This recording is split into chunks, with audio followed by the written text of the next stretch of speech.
वैसे आप सभी को ये लड़की जरूर याद होगी, याद नहीं तो दिमाग में फिट बैठ चुकी होगी, क्योंकि इसकी एक लाइन ने इसे रातों रात सोशल मीडिया पर वायरल कर दिया था। पहले तो मुझे भी ऐसा लगा था कि बीजेपी वाले मोदी जी को लेकर कुछ ज्यादा ही बड़प्पन दिखा रहे और विपक्षी दल तो इस लड़की को सिर पे उठा के घूम रहे थे। लेकिन किसी को क्या पता था कि इसने जो लाइंस कही थी वो कभी हकीकत भी बन जाएगी, और सच में हकीकत बनी भी।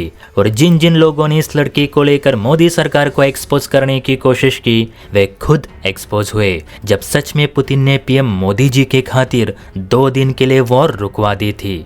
अब ना तो किसी के पास शब्द रहे हैं, ना ही कोई इस लड़की को लेकर भारत सरकार का मजाक उड़ा रहा है, क्योंकि जो एड में दिखाया गया था वो सच साबित हो चुका है। आज मैं सब इसलिए कह रहा हूँ क्योंकि पीएम मोदी जी के यूक्रेन छोड़ने के बाद रूस ने जो यूक्रेन पे हमले किए हैं ना, उसे सारी दुनिया देखती रह गई। बल्कि खुद जेलेंस्की सोच रहे होंगे कि मोदी जी थोड़े और दिन यूक्रेन क्यों नहीं ठहरे, कम से कम रूस चुप तो बैठता। तो बहुत ही बड़ा अपडेट है, चलिए इसे विस्तार से समझते हैं। देखिए, न्यूज निकल कर आ रही है कि पीएम मोदी जी के यूक्रेन लौटने के बाद रूस ने बड़ी तादाद पे यूक्रेन पर मिसाइलों की बारिश शुरू कर दी है।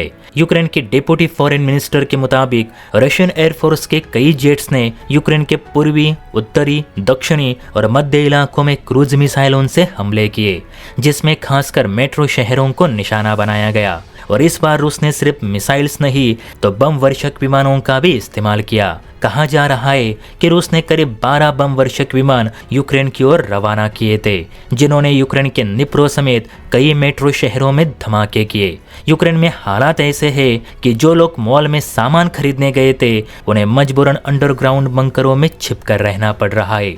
रूस इसलिए भी यूक्रेन पर आग बबूला हो चुका है क्योंकि यूक्रेन ने रूस के सारातोव शहर की 38 मंजिला इमारत पर एक ड्रोन हमला किया। यह हमला एकदम वर्ल्ड ट्रेड सेंटर पर हुए 9/11 के हमले जैसा था। हालांकि इससे इमारत तो नहीं गिरी, लेकिन 3-4 फ्लोर में एक बड़ा सा छेद जरूर हुआ और रूस इसी का बदला लेना चाहता था। लेकिन चूंकि मोदी जी यूक्रेन के क्यू शहर में थे, इसीलिए रूस ने आपको रोके रखा। पुतिन सिर्फ पीएम मोदी जी के जाने का इंतजार कर रहे थे।